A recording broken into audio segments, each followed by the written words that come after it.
کل میں ایف آئی اے کی انویسٹیگیشن سائفر کے اوپر جو ہو رہی ہے اس میں کل شرکت کر رہا ہوں، اور میں سارا وقت جس طرح میں نے آپ کو کہا تیار ہوتا ہوں جیل جانے کی، کیونکہ جو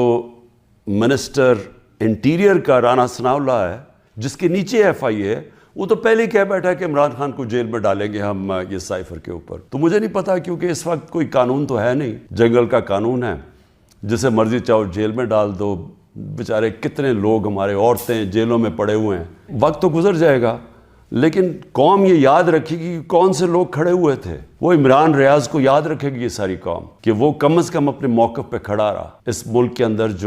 جو صحافی ہوتے ہیں، جو ایک جہاد کرتے ہیں حق اور سچ کے لیے، جس طرح ارشد شریف تھے، قوم ان کو ہمیشہ یاد رکھے گی، ارشد شریف شہید کو۔ وہ جو 4 جرنلسٹ ملک سے باہر چلے گئے لیکن انہوں نے کمپرومائز نہیں کیا، انہوں نے کسی پریشر میں آ کے رائے حق سے نہیں اترے۔ وہ جن کو یہاں ماریں پڑوائی گئیں، ذلیل کیا گیا، اور وہ جن کے بڑے نام ہیں اور پرانے صحافت میں نام ہے، قوم ان کو بھی دیکھ رہی ہے اور ان کو سلام کر رہی ہے، اور ان کو بھی دیکھ رہی ہے جن کے ضمیر مر چکے ہیں۔ تو میں ایف آئی اے کا ذرا آپ کو سمجھا دوں کہ یہ کیس ہے کیا۔ نہ تو ابھی تک مجھے کوئی کویسچنر ملا ہے کہ یہ میرے سے کیا پوچھنا چاہتے ہیں، تو میری کوئی تیاری نہیں ہے۔ لکھا یہ ہوا ہے کہ جی اپنے ساتھ ڈاکیومنٹس لے کے آئیں۔ مجھے یہی نہیں پتا کہ آپ نے پوچھنا کیا، تو ڈاکیومنٹس میں کیا لے کے آؤں، اور پھر سے میں یہ کہہ دوں کہ آپ کے انٹیریئر منسٹر تو فیصلہ کر بیٹھا ہے، وہ تو جج جوری ایکسیکیوشن ہے کہ جیل میں ڈال لیں اس کو۔ وہ جو سائفر ہوتا ہے، یہ بڑا ضروری ہے آپ نے سمجھنا، وہ واقعی اس کو سیکرٹ رکھنا، اس کو خفیہ رکھنا بہت ضروری ہے، کیونکہ ایک دفعہ وہ کوڈ دنیا کو پتہ چل جائے تو سارے جتنے بھی آپ کے ایمبیسڈرز خفیہ میسیجز بھیج رہے ہوتے ہیں فورن آفس باہر کی دنیا سے، وہ سارے پبلک ہو جائیں گے، جس طرح وکی لیکس کے اندر پبلک ہو گئے تھے۔ یاد رکھیں وکی لیکس میں امریکن ایمبیسڈرز جو ڈاکیومنٹس بھیجتے تھے، جو کمیونیکیشن بھیجتے تھے اپنے اسٹیٹ ڈپارٹمنٹ کو، وہ سارے پبلک ہو گئے تھے، اور اس میں کئی انکشاف ہوئے، جس میں دیکھنے والا جو پاکستان کے اندر ہمارے سیاستدان وہ کیا باتیں کر رہے تھے ایمبیسڈر سے، وہ بھی دیکھنے والے ہیں کہ کتنے دوگلے تھے۔ اور انہوں نے، میں یہ اللہ کا شکر ہے میں یہ کہتا ہوں، انہوں نے کہا کہ ایک آدمی ہے جو ہمارے سے بات کرتا ہے وہ پبلک سے کرتا ہے، باقی انہوں نے کہا باقی جتنے پولیٹیشین ہیں وہ ہمیں کچھ کہتے ہیں، پبلک میں جا کے کچھ کہتے ہیں۔ جو سائفر آتا ہے فورن آفس کے اندر، وہ کبھی کسی کے پاس نہیں جاتا، وہ صرف فورن آفس میں رہتا ہے، وہ چوری نہیں ہو سکتا، وہ فورن آفس میں پڑا ہوتا ہے۔ جو ہمارے پاس آتا ہے اور جس میں prime minister, president, army chief, I S I کا چیف، اور پھر ایک جاتا ہے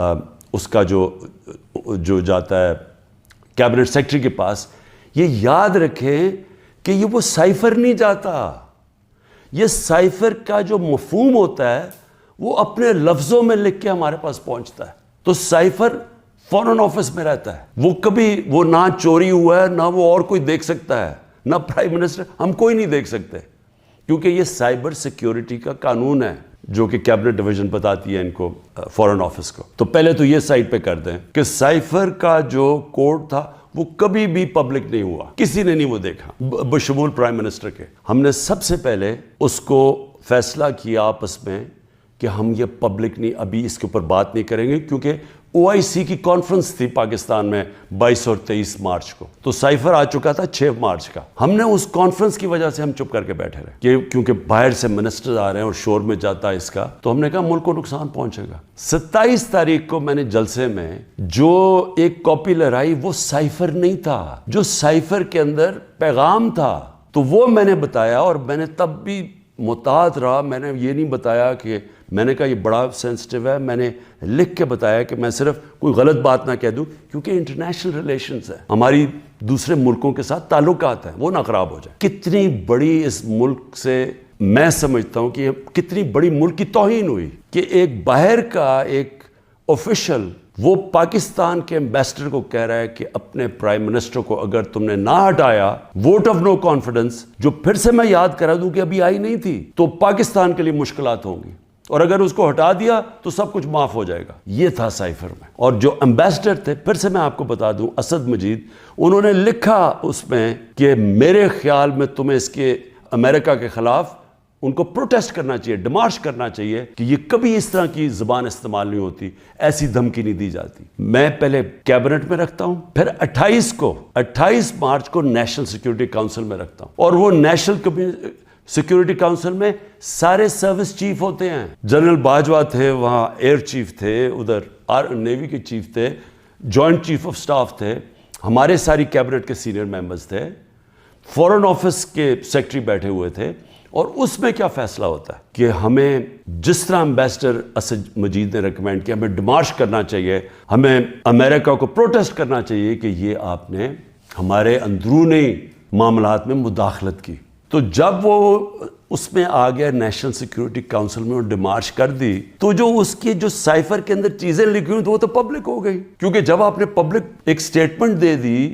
کہ کہہ دیا کہ ہم نے اس کی کیا, تو وہ تو سیکرٹ تو نہ رہا وہ, کیونکہ ڈیمارش نے اپنے کس پہ, تو یہ چیزیں سامنے آ گئی نیشنل سیکیورٹی کاؤنسل میں اور کیبنٹ میں بھی ڈسکس ہو گئی.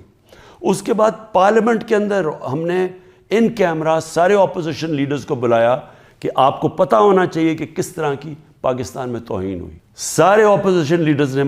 منع کر دیا جانے کا, کیونکہ یہ سارے حصہ تھے اس سازش کے. پارلیمنٹ سے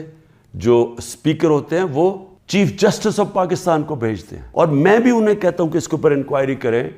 کہ یہ جو مداخلت ہوئی ہے اس کے اندر پتہ تو چلے کہ یہ ہوا کیا, کتنی بڑی سازش ہوئی ہے کہ سٹی گورنمنٹ کے اوپر, الیکٹڈ پرائم منسٹر کے اوپر دھمکی ملتی ہے, اور پھر اس کے گورنمنٹ گرانے کی پوری تیاریاں شروع ہو جاتی ہیں, لوگ بھاگنا شروع ہو جاتے ہیں, الائز چلے جاتے ہیں. اور یہ پیغام کس کو تھا؟ مجھے تو پتہ تھا پیغام کس کو ہے, جنرل باجوہ کے لیے پیغام دیا گیا تھا, کیونکہ اسی کے پاس پاور تھی نا گورنمنٹ گرانے کی, باقی تو کوئی پرائم منسٹر کو نہیں ہٹا سکتا تھا. تو اس کے بعد جب یہ, اور پھر کیبنٹ کے اندر ہم نے اس کو ڈی کلاسیفائی بھی کر دیا. تو مجھے ابھی تک یہ نہیں سمجھ آ رہی کہ ایف آئی اے چاہتی کیا ہے, کہ جب سائفر تو سیف, جس طرح ثناء اللہ نے کہا وہ فورن آفس میں پڑھا ہے, وہ تو اس کے اوپر تو اس کا تو کسی کو پتہ ہی نہیں ہے جو سائفر کی کوڈ ہے.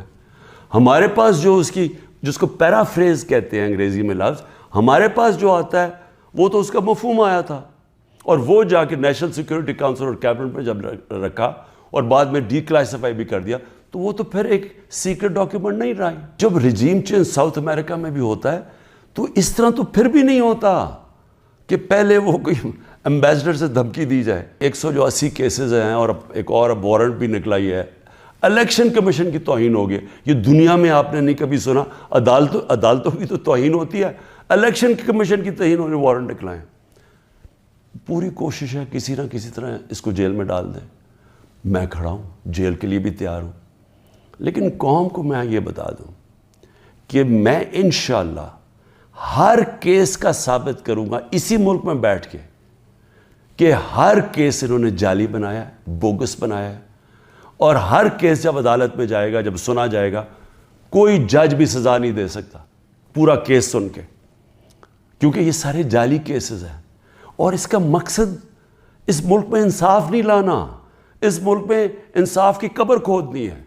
تاکہ کسی طرح جنگل کا قانون جو طاقتور ہے وہ کسی طرح اس ملک کی جمہوریت بھی ختم کر دے, وہ طاقتور اس ملک کی عوام کی آواز ختم کر دے, وہ اس ملک کی سب سے بڑی پارٹی کو کسی طرح ختم کر دے, اور کسی نہ کسی طرح یہ چوروں کا ٹولہ جو 30 سال سے ملک کو لوٹ رہا ہے, کسی نہ کسی طرح اس کو پھر اوپر بٹھا دے.